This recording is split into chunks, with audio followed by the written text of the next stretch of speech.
So आजको topic चाहिँ मैले यतिकै बनाइदिएको होइन, यो मलाई खासै बनाउनु मन थिएन, बट आज भएको कुरा हामीले भोगेको कुरा हो होइन।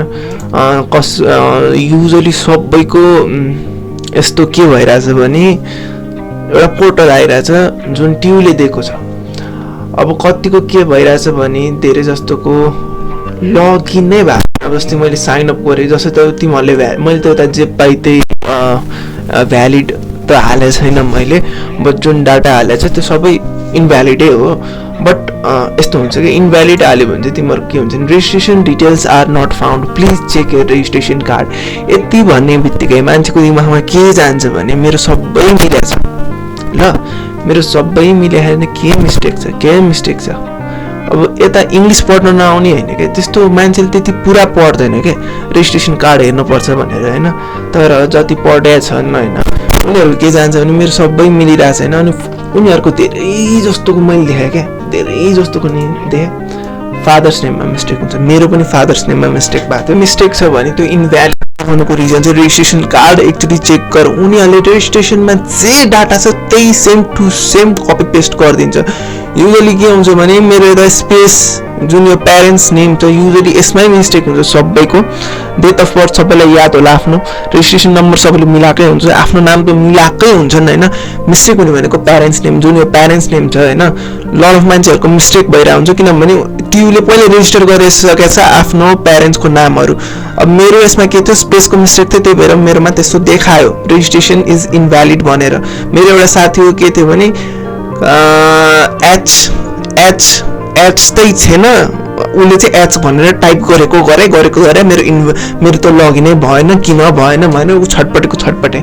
उसको एच मात्र मिस्टेक थियो नाममा, एच एक्स्ट्रा उसको यो रेजिस्ट्रेसन कार्डमा चाहिँ त्यो नाम थिएन।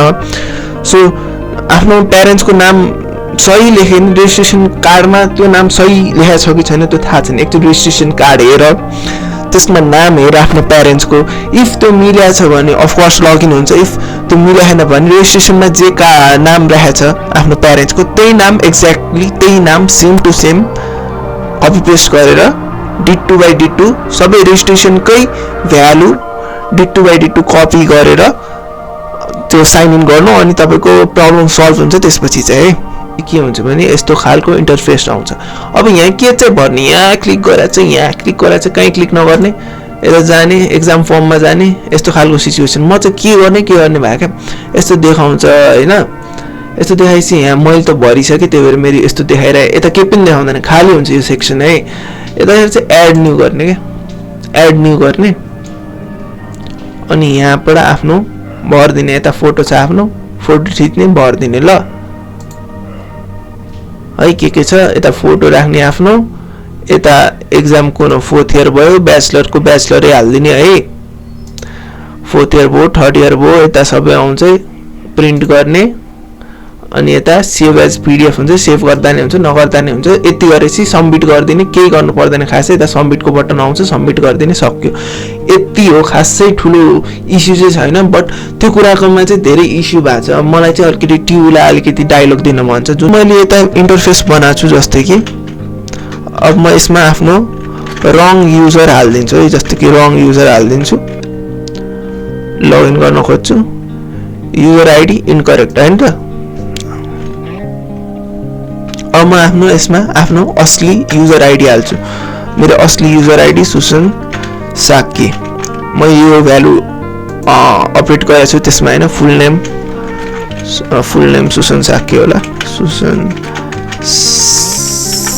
साक्की। अब म लगइन गर्नुपर्छ। अब रेजिस्ट्रेसन नम्बर इनकरेक्ट, मैले हालेकै छैन रेजिस्ट्रेसन नम्बर। अब म रङ यता दिन्छु, अहिले नि रङै छ। अब म यता मेरो रेजिस्ट्रेसन नम्बर के चाहिँ रङ भयो भन्ने कुरा त्यहाँ लेखेर दिनुपर्छ क्या। यता मेरो यता पपअप भइरहेछ के मिस्टेक छ भनेर, त्यो खालको यति अलिकति दिमाग लाएर, अलिकति टाइम लाएर, अल्छी नबनाएर एउटा गतिलो वेबसाइट बनाइदियो क्या। के मिस्टेक भएको छ थाहा हुनु, बाउको नाम मिस्टेक छ, मलाई के थाहा। अब समथिङ मैले के राखेको छु, यता 456 यो मैले आफ्नो रेजिस्ट्रेसन नम्बर हालेँ होइन। यो डाटा मैले भ्यालु फर एक्जाम्पल मात्रै दिए है, यो चाहिँ मैले ट्युलाई भनेर हो। तिमीहरू एउटा वेबसाइट बनाउन सक्दैन भने नबनाऊ, न तिमीहरूको फोन लाग्छ, फोन गर्दाखेरि न तिमीहरूलाई कन्ट्याक्ट गर्दाखेरि कन्ट्याक्ट हुन्छ तिमीहरूसँग। जहाँबाट सिम्पल क्वेसन सोध्यो भने तिमीहरूलाई थाहा हुँदैन।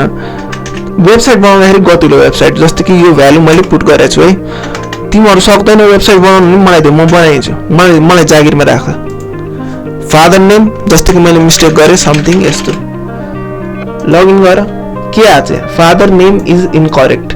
जे मिस्टेक छ त्यो थाहा हुनु पर्यो क्या। रेजिस्ट्रेसन डाटा नट भ्यालिड तिम्रो हेर अरे त्यो भएर हुँदैन नि। तिमीहरूको कुन सेक्टरमा मिस्टेक भएको छ त्यो भन के। अब म यहाँ आफ्नो मैले एउटा के राख्दैछु, केपिओली राख्दैछु डाटा एन्ट्रीमा, लगइन भयो, डन। यति सिम्पल वेबसाइट बनाउन तिमीहरूको चाखमा गु अड्किन्छ, त्यति भन त मलाई। यो कुरा चाहिँ एकदमै हेर्नुपर्ने कुरा हो टियुले होइन।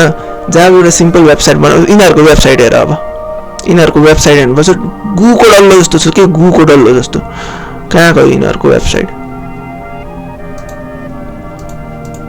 यो यति कोड मैले 2 सेकेन्डमा बनाएको है यो भर्खरको। मलाई भिडियो मात्र बनाउँथ्यो, मलाई थाहा छ कसरी बनाउँछ होइन, मलाई अलिअलि मात्रै नलेज छ, खासै फ्रन्ट इन्डको अलिअलि नलेज छ मलाई, त्यही भएर मैले यो भनिदिएको। सिम्पल हो नि त यो कुरा, सिम्पल हो नि त। यस्तो मैले धेरै देखेको छु क्या नेपाली वेबसाइटहरू, हुँदैन नि त यसरी, साथै चल्दैन नि त यसरी। अब सपोज ल साइन आउट, अब हेर यिनीहरूको इन्टरफेस चाहिँ हेर न, यस्तो छ, यस्तो इन्टरफेस हेर न। अब यहाँ क्लिक गरेर ल हेर न, ब्याकइन्ड मात्र भएर हुँदैन क्या, अलिकति गतिलो बनाऊ के, अलिकति मान्छेले बुझ्ने वेबसाइट बनाऊ के। हेर न, बक्स बाहिर आँखा निस्किरहेछ यसको, यस्तो खालको नि हुन्छ वेबसाइट, यस्तो खालको नि हुन्छ वेबसाइट। प्लिज है ट्युलाई भन्दैछु म, यो कुरामा एकदमै वर्क गर्नुपर्छ, तपाईँहरूले वर्क गर्नु यो कुरामा है। अनि जे मैले भनिसकेँ, त्यो रेजिस्ट्रेसन डाटा भ्यालिड नभएको एकचोटि आफ्नो रेजिस्ट्रेसन कार्ड हेरेर यता देखाउन त, तर हाम्रो दिमागमा जाँदैन क्या रेजिस्ट्रेसन कार्ड हेर्नै पर्छ भनेर। लड अफ मान्छेको के हुन्छ भने फादरकै नाम मिस्टेक हुन्छ क्या, but it should be optional के, it should be optional. Permanent राख्नु पर्दैन, अप्सनल राख्दा नि हुन्छ, बुझ्यो? यो पासवर्ड पनि केही राख्नु पर्दैन, फाल्तुको पासवर्ड किन राख्नु पर्यो, पासवर्ड किन राख्नु पर्यो? पासवर्ड आएपछि चेन्ज गर किन भन्नु पर्यो? राखेपछि राख्यो। जसरी दिमाग मलाई कन्फ्युजन भएको भनेको फादर्स नेममा हो। सेकेन्ड कन्फ्युजन भएको भनेको मलाई जब त्यो ओल्ड पासवर्ड न्यू पासवर्ड भनेको, अब ओल्ड पासवर्ड भने मैले भर्खर त खोलेको छु, कुन ओल्ड पासवर्डको कुरा गरेर लड अफ मान्छेहरूले जिमेलको पासवर्ड हालिदिन्छ। जिमेलको पासवर्ड कुनै पनि वेबसाइटमा नहाल, only if it's Google official website भए मात्रै है, नत्र त्यस्तोमा अरू कुनै वेबसाइटमा नहाल पासवर्ड आफ्नो जिमेलको पासवर्ड आयो गयो तिमीहरूको अकाउन्ट ल। अनि म त्यही सोचिरहेको थिएँ, अनि के हो कसरी गरे, प्लिज है यो बनाउनै पर्ने कुरा छ है।